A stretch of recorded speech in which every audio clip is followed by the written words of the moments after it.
என் பேர் முருகேஷ். திருவான்மையூரில் இருக்கேன். நான் ஐடி கம்பெனியில் ஒர்க் பண்ணிட்டு இருக்கேன் பெங்களூரில். நேற்று காலையில் ஒரு 8 மணி 8:15 எனக்கு ஒரு கால் ஒன்று வந்தது. கால் வந்து ஃபெடெக்ஸ் கஸ்டமர் சர்வீஸ்லேருந்து கால் வந்தது. அவங்க எடுத்த உடனே அது வந்து கஸ்டமர் ஒரு ஆட்டோமேட்டட் கால், ஐவிஆர் கால், ஒரு வாய்ஸ் மெசேஜ் தான் வந்துச்சு. அதில் வந்து உங்களோட பார்சல் வந்து ரிட்டர்ன் ஆயிடுச்சு அப்படின்னு சொல்லி மெசேஜ் வந்துச்சு. அந்த பார்சல் பத்திர டீடைல்ஸ் தெரிஞ்சுக்கிறது நம்பர் 1 நமக்கு சொன்னாங்க. நமக்கு சரி, நானும் ஒரு பார்சல் ஒன்று எதிர்பார்த்துட்டு இருக்கேன், அது வரல அப்படின்னு. அந்த டைம்ல இந்த கால் வந்ததுனால சரி அதுவா இருக்கலாம்னு சொல்லி நான் பிரஸ் பண்ணி அந்த பார்சல் என்ன டீடைல்ஸ் கேட்கும்போது ராகுல் குமார் அப்படின்னு சொல்லி ஃபெடெக்ஸ்ல இருந்து ஒருத்தர் கனெக்ட் பண்ணாரு. அவரோட எம்ப்ளாயி ஐடி எல்லாம் ஷேர் பண்ணாரு. ஷேர் பண்ணிட்டு இந்த மாதிரி ஒரு பார்சல் வந்து ரிட்டர்ன் ஆயிருக்கு உங்க பேர்ல அப்படின்னு சொல்லி சொன்னார். அது பார்சல் பத்தி அவர் டீடைல்ஸ் சொல்லும்போது மும்பைல இருந்து தாய்வானுக்கு அனுப்பிச்ச ஒரு பார்சல் வந்து ரிட்டர்ன் ஆயிடுச்சு அப்படின்னாரு. நான் சொன்னேன், நான் வந்து ரிசீவுக்காக தான் நான் வெயிட் பண்ணிட்டு இருக்கேன். நான் வந்து எனக்கு ஒரு பார்சல் ஒன்று வர வேண்டியதுதான் இருக்கு, நான் ஏதோ யாருக்கும் அனுப்பல அப்படின்னேன். அவங்க சொல்லும் போது இல்ல, நீங்க மும்பைல இருந்து தாய்வானுக்கு அனுப்பிச்சிருக்கீங்க, அந்த பார்சல் தான் ரிட்டர்ன் ஆயிருக்கு அப்படின்னாங்க. இல்ல, நான் ரெஃப்யூஸ் பண்ணிட்டு இருக்கேன். அப்புறம் அவர் சொல்றாரு, இல்ல சார், உங்களோட ஆதார் கார்டு, உங்களோட போன் நம்பர்லாம் யூஸ் பண்ணி ஒரு பார்சல் வந்து தாய்வானுக்கு போயிருக்கு, இப்போ தாய்வானுக்கு அனுப்பியிருக்காங்கன்னு சொல்லி அவர் சென்டர் அட்ரஸ், அதாவது என்னோட அட்ரஸ் மும்பை அட்ரஸ்ன்னு சொல்லி ஒரு அட்ரஸ் ஒன்று சொல்றாங்க. அப்புறம் ரிசீவர்னு சொல்லி தாய்வான்ல இருக்கிற ஒருத்தர், அவர் பேர் வந்து ஜாங் லின் அப்படின்னு சொல்லி அவரோட பேர், அவருக்கு தான் நீங்க அனுப்பிச்சிருக்கீங்க, அவரோட போன் நம்பரு, அப்புறம் அவரோட அட்ரஸ், எல்லா டீடைல்ஸும் சொல்றாங்க. அப்புறம் அந்த பார்சல்ல என்ன இருக்குங்கிறதையும் அவர் சொல்றாரு. அவர் வந்து அந்த பார்சல்ல வந்து 5 பாஸ்போர்ட்ஸ் இருக்கு, 3 கிரெடிட் கார்டு, ஒரு லேப்டாப், அப்புறம் 140 grams ஆஃப் MDMA, அதாவது இந்த நார்கோட்டிக்ஸ் ட்ரக்ஸ் நீங்க அனுப்பிச்ச பார்சல்ல இதெல்லாம் இருக்கு. So I want to read an important message that we have in a system அப்படின்னு சொல்லி அவங்க சிஸ்டம்ல ஒரு மெசேஜ் இருக்கு, அதை நான் படிக்கிறேன்னு சொல்லி படிச்சார். அதாவது இது வந்து இல்லீகல் ஸ்டஃப் வந்து நீங்க கொரியர் அனுப்பியிருக்கீங்க அப்படிங்கறதுனால இதை நாங்க வந்து இங்க பிளாக் பண்ணி வச்சிருக்கோம் எங்க மும்பை ஆபீஸ்ல.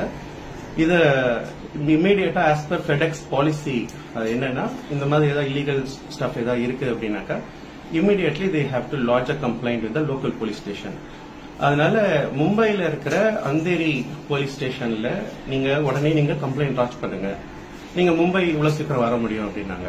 இல்ல சார், நான் சென்னையில இருக்க, மும்பைலாம் வந்து கம்ப்ளைண்ட் லாட்ஜ் பண்ண முடியாது அப்படின்னு. அப்போ நீங்க ஆன்லைன் ஆப்ஷன் இருக்கு, நீங்க ஆன்லைன்ல நீங்க கம்ப்ளைண்ட் ரெஜிஸ்டர் பண்ணலாம், நான் ஹெல்ப் பண்றேன்னு சொல்லி அவரே வந்து அந்தேரி போலீஸ் ஸ்டேஷனுக்கு டிரான்ஸ்பர் பண்றேன்னு சொல்லி டிரான்ஸ்பர் பண்ணார். அந்தேரியில போலீஸ் ஸ்டேஷன்ல இருந்து ஒருத்தர் ஒரு 2 minutesல கனெக்ட் ஆச்சு லைனு. ரன்வீர் யாதவ் அப்படின்னு சொல்லி அந்தேரி போலீஸ் ஸ்டேஷன்ல இருந்து பேசினார். அவர்கிட்ட நான் தகவல் சொல்றேன், சார் என்னோட ஐடென்டிட்டியை யாரோ தப்பா யூஸ் பண்ணிட்டாங்க, என்னோட ஆதார் கார்டு, என்னோட போன் நம்பர் யூஸ் பண்ணி மும்பைல இருந்து தாய்வானுக்கு இந்த மாதிரி இல்லீகல் ஸ்டஃப் எல்லாம் கொரியர் பண்றதா எனக்கு தகவல் வந்தது, என்னோட ஐடென்டிட்டி யூஸ் பண்ணி. அதனால அவர் கம்ப்ளைண்ட் ரெஜிஸ்டர் பண்ணணும் அப்படின்னு சொன்னேன்.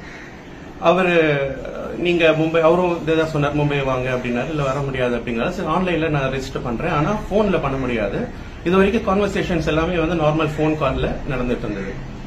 அவர் அந்த போலீஸ் ஸ்டேஷன்ல இருக்கிற அந்த ரன்வீர் யாதவ் அவர் அப்படின்னு பேசுற அவர் என்ன சொன்னாருனாக்கா, நீங்க வீடியோ கால்ல வந்துதான் நீங்க கம்ப்ளைண்ட் பண்ணணும் அப்படின்னு சொல்லி ஸ்கைப்ல கனெக்ட் பண்ணுங்க அப்படின்னாங்க. ஏன்னா ஆஸ் பர் சிபிஐ அவங்களோட போலீஸ் டிபார்ட்மெண்டோட இதுபடி வீடியோ கால்ல வந்தாதான் ஆன்லைன்ல ரெஜிஸ்டர் பண்ண முடியும் அப்படின்னு சொல்லி சொன்னாங்க. அப்புறம் ஸ்கைப் என்கிட்ட இருந்தனால ஸ்கைப்ல உடனே அவர் ஐடி ஒன்று கொடுத்தார்.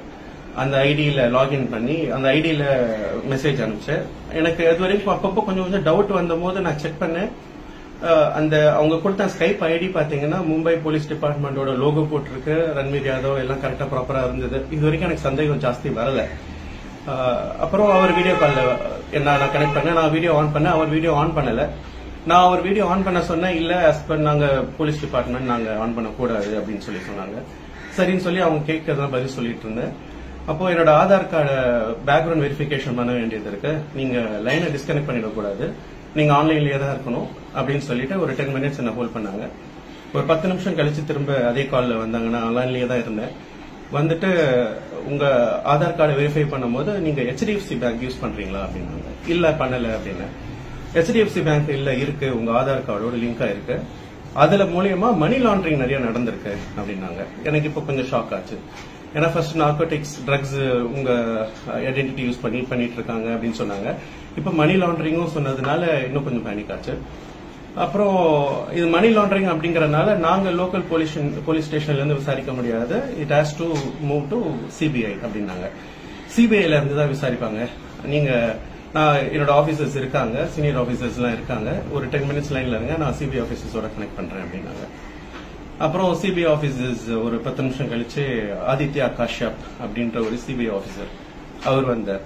அவர் லைன்ல வந்துட்டு ஃபர்ஸ்ட் எடுத்தவொன்னு கொஞ்சம் கூல் டவுன் பண்ணாங்க. நீங்க டென்ஷன் ஆக வேணாம், பேனிக் ஆகாதீங்க, இது உங்களோட ஐடென்டிட்டி யாரும் மிஸ்யூஸ் பண்ணிட்டாங்க, உங்க அக்கௌண்ட்டை யூஸ் பண்ணி, அதாவது உங்க ஆதார் கார்டை யூஸ் பண்ணி HDFC மூலியமா மணி லாண்டரிங் நடந்திருக்கு, நார்கோட்டிக்ஸ் ட்ரக்ஸ் டீல் பண்ணிருக்காங்க, நான் ஹெல்ப் பண்றேன் உங்களுக்கு, நீங்க எதுவும் பேனிக் ஆக வேணாம், நீங்க இன்னசென்ட் அப்படின்னா நீங்க என்னென்னலாம் உண்மை நான் கொஸ்டின் கேட்கறோமோ அதெல்லாம் பதில் சொல்லுங்க அப்படின்னாங்க.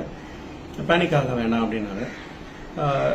சரின்னு சொல்லிட்டு அவர் கேட்கறதெல்லாம் பதில் சொல்லிட்டு இருந்தேன். என்னென்ன பேங்க் எல்லாம் யூஸ் பண்ணிட்டு இருக்கீங்க, எந்தெந்த பேங்க்ல அக்கௌண்ட் இருக்கு, இதெல்லாம் கேட்டுட்டு இருந்தாரு. ஒவ்வொரு பேங்கா நான் சொல்லிட்டு இருக்கேன். ஒவ்வொரு அக்கௌண்ட்ல என்னென்ன எவ்வளவு பணம் வச்சிருக்கீங்கன்னு கேட்டாங்க. நான் அதுல கொஞ்சம் ஒரு சில விஷயம் கரெக்டா சொன்னேன், ஒரு சில இன்ஃபர்மேஷன் தப்பா சொன்னேன். ஏன்னா எனக்கு ஃபுல் டீடைல்ஸ் சொல்லணும்னு எனக்கு தோணல. அப்படி அமௌண்ட் எல்லாம் சொன்னதுக்கு அப்புறம் ஒரு சரி, இப்போ யூஆர் சஸ்பெக்ட், இப்போ உங்க பேர்ல இந்த மாதிரி நடந்துருச்சு, யூஆர் சஸ்பெக்ட், உங்க மேல எங்களுக்கு சந்தேகம் இருக்கு, ஆஸ் அ போலீஸ் ஆபீசர் நாங்க சந்தேகப்படுறோம், நீங்க ஒரு எஃப்ஐஆர் நாங்க உடனே ஃபைல் பண்ணி ஆகணும்னு சொல்லிட்டு எஃப்ஐஆர் ஒரு டாக்குமெண்ட் ஒன்று எனக்கு அனுப்பிச்சாங்க, ஸ்கைப்லயே அனுப்பிச்சாங்க. அந்த டாக்குமெண்ட்ல ப்ராப்பரா போலீஸ் டிபார்ட்மெண்ட், மும்பை போலீஸ் டிபார்ட்மெண்டோட லோகோ, இந்தியன் அந்த எம்பலம் எல்லாம் ப்ராப்பரா போட்டு ஒரு கான்ஃபிடென்ஷியாலிட்டி டாக்குமெண்ட், எஃப்ஐஆர் டாக்குமெண்ட் ஒன்று அனுப்பிச்சாங்க. அது பேசிட்டு இருக்கும்போது அக்கௌண்ட் டீடைல்ஸ்லாம் நோட் பண்ணி திரும்ப மற்ற டீடைல்ஸ்லாம் பர்சனல் இன்ஃபர்மேஷன்லாம் கேட்டாங்க. உங்களுக்கு யாருக்கும் எனிமி யாரும் இருக்காங்களா, உங்களோட யாரும் சண்டை போட்டுருக்காங்களா, நீங்க ஆதார் கார்டு எங்கெங்கெல்லாம் யூஸ் பண்ணுவீங்க அப்படிலாம் சொல்லும்போது நான் சொன்னேன், நான் பெங்களூர் அடிக்கடி பெங்களூர் அடிக்கடி டிராவல் பண்ணுவேன். அப்போ அங்க இருக்கிற ஹோட்டல் புக் பண்ணும்போது ஆதார் கார்டு தான் யூஸ் பண்ணுவேன். ஸோ அங்க இருக்கிறவங்க யாரும் மிஸ்யூஸ் பண்ணிருக்கலாம் அப்படிங்கிற மாதிரி அவங்களே சொன்னாங்க. சரி, இதெல்லாம் பேசிட்டு கொஞ்ச நேரம் கழிச்சு இன்னொரு 10 minutes ஹோல்ட் பண்ண சொன்னாங்க. நீங்க எங்கேயும் மூவ் பண்ணக்கூடாது, உங்க ரூம்ல யாரும் வரக்கூடாது, நீங்க ரூம் விட்டு வெளியே போக கூடாது, நிறைய ரூல்ஸ் போட்டாங்க. இது நீங்க கிட்டத்தட்ட ஒரு கஸ்டடியில இருக்கிற மாதிரி அப்படின்னு சொல்லி ஒரு 1 hour கிட்ட அப்படியே லைன்ல இருக்க வச்சாங்க. அப்புறம் கொஞ்ச நேரத்துக்கு அப்புறம் திரும்ப லைன்ல வந்தாங்க. இன்னொரு டாக்குமெண்ட் ஒன்று அனுப்பிச்சாங்க. அந்த டாக்குமெண்ட்ல என்ன போட்டிருந்ததுன்னா, உங்களோட பைனான்சியல் எல்லாமே இப்போ சிபிஐயோட கண்ட்ரோல்ல வந்துருச்சு, உங்க பைனான்ஸ் எல்லாமே, உங்க பேங்க் அக்கௌண்ட்ல இருக்கிற எல்லா பணமும் எங்க கண்ட்ரோல்ல வந்துருச்சு, அதனால நீங்க எந்த அக்கௌண்ட்டும் இப்போதைக்கு நீங்க யூஸ் பண்ண முடியாது, யூஸ் பண்ணக்கூடாது, நீங்க உங்க அக்கௌண்ட்ல இருக்கிற எல்லா பணத்தையும் நாங்க சிபிஐ ஒரு சர்வேலன்ஸ் அக்கௌண்ட் ஒன்று நாங்க கிரியேட் பண்றோம், அந்த அக்கௌண்ட்டுக்கு நீங்க டிரான்ஸ்பர் பண்ணணும். அப்புறம் உங்க டிரான்சாக்சன்ஸ் எல்லாத்தையும் நாங்க வெரிஃபை பண்ணிட்டு அது இல்லீகலா இருந்ததுனாக்கா you will be arrested in 3 hours. அப்புறம் 90 days கஸ்டடியில இருப்பீங்க அப்படின்னு சொல்லிட்டு இருந்தாங்க. இல்ல லீகலா இருக்கு, கரெக்டா இருக்கு அப்படின்னாக்கா 24 hours உங்க அமௌண்ட் நாங்க ரீஃபண்ட் பண்ணிடுவோம் அப்படின்னாங்க. இந்த சமயத்துல எனக்கு கொஞ்சம் டவுட் வந்தது. ஏன்னா சிபிஐ ஆபீசர்ங்கிறவங்க அவங்களுக்கு already they have a super power, they can easily bank டைரக்டா ரீச் அவுட் பண்ணி என்னோட அக்கௌண்ட்டை பிளாக் பண்ணலாம், டிரான்சாக்சன்ஸ் எல்லாத்தையும் அவங்க எடுத்து பார்க்க முடியும். ஆனா அதை பண்ணல. ஆனா அவங்க என்கிட்ட டிரான்ஸ்பர் பண்ணுங்கன்னு சொல்லும் போது எனக்கு கொஞ்சம் டவுட் வந்தது. என்னால பண்ண முடியாதுன்னு சொல்றேன். அவங்க அப்புறம் த்ரெட் பண்ண ஆரம்பிக்கிறாங்க, மிரட்ட ஆரம்பிக்கிறாங்க. நீ இப்போ பண்ணலன்னா இன்னும் 3 hours போலீஸ் ஸ்டேஷன் டிபார்ட்மெண்ட்ல இருந்து இப்போ வருவாங்க, அரெஸ்ட் பண்ணுவாங்க, உன் ஃபேமிலியை பார்க்க முடியாது, நீ லாயர் கிட்ட போனாலும் எதுவும் பண்ண முடியாது, அப்படி இப்படிலாம் சொல்லிட்டு இருக்காங்க. எனக்கு டவுட் ரொம்ப அதிகமாயிடுச்சு.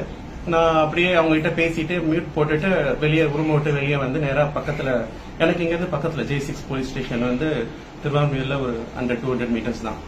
நேரா அங்க போனேன். நேரா உள்ள போயிட்டு மியூட்லயே தான் இருந்தேன். ஏன்னா நான் பேசுறது போறதெல்லாம் அவங்களுக்கு தெரியக்கூடாது அப்படிங்கறதுனால நான் நேரா உள்ள போய் அங்க இருக்கிற sub inspector crime branch department அவர்கிட்ட பேசினேன். சொன்னேன், இந்த மாதிரி சார் காலையில 8:30 மணிக்கு கால் 11 மணி வரைக்கும் ஒருத்தன் இந்த மாதிரி என்ன கேட்டுட்டு இருக்காங்க, எனக்கு என்ன டவுட்டா இருக்கு, நீங்க பேசுங்க அப்படின்னு. அப்புறம் சப் இன்ஸ்பெக்டர் அவரு போனை வாங்கி அவரே பேசினார் டேரக்டா. அவரு அவங்க கிட்ட பேசும்போது நீ வீடியோ ஆன் பண்ணு, நான் உங்க பாக்கணும்னு சொல்லி சப் இன்ஸ்பெக்டர் அந்த சிபிஐன்னு பேசுற அந்த ஆள் கிட்ட சொல்றாங்க. ஆனா அவன் வீடியோ ஆன் பண்ணல, ஆன் பண்ண முடியாது, நாங்க CBI officer we cannot on சொல்லி இவங்க கிட்டே சொல்றாங்க. ரொம்ப சந்தேகம் ரொம்ப அதிகமானதுனால சார் சொல்லிட்டாரு, இல்ல இவங்க சீட்டர்ஸ், ஃப்ராட் மாதிரி தெரியுது அப்படின்னு சொல்லி சார் கொஞ்சம் ஸ்ட்ரிக்டா பேச ஆரம்பிச்சாங்க. அவங்க கிட்ட கொஞ்சம் சட்டமா பேசினாங்க. அவனுக்கும் தெரிஞ்சிடுச்சு. இதுக்கப்புறம் எதுவும் பேச முடியாதுன்னு தெரிஞ்சதுனால அவனும் ஹிந்தியில பேச ஆரம்பிச்சிட்டாங்க. தெரிஞ்சு போச்சு இவங்க வந்து ஃப்ராடு அப்படிங்கறது. ஸோ அப்படியே கால் கட் ஆயிடுச்சு. கால் கட் பண்ணதுக்கு அப்புறம் தான் அவங்க சொல்றாங்க, நேத்துக்கு இதே கேஸ் நான் சொன்ன அதே கம்ப்ளைண்ட சொல்லி ஒருத்தர் வந்தார் ஸ்டேஷனுக்கு, கிட்டத்தட்ட 80,000 ரூபாய் டிரான்ஸ்பர் பண்ணிருக்காரு அவரு. லக்கிலி நான் பண்ணல. நான் வந்து அவங்க டிரான்ஸ்பர் பண்ணுன்னு சொல்றது முன்னாடி வரைக்கும் நான் நம்பிட்டு இருந்தேன், ஓகே நம்ம ஐடென்டிட்டி யாரோ மிஸ்யூஸ் பண்ணிட்டாங்க, நம்ம எங்கேயோ மாட்டிக்கிட்டோம் அப்படின்ட்டு. ஆனா அதுக்கப்புறம் சர்வே அது டிரான்ஸ்பர் பண்ணுங்கன்னு சொன்னதுக்கு அப்புறம் தான் எனக்கு டவுட் ஆயிடுச்சு.